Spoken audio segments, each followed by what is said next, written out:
तुम्ही काहीतरी पारितोषिक देऊ शकता. 20 रुपये, 50 रुपये, 100 रुपये.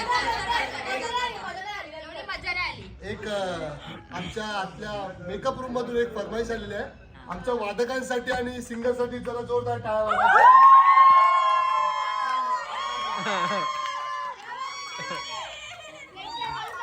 हे वादक दुबईवरून आले आहेत.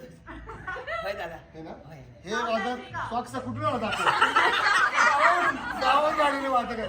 आपण आज कपडे बदला.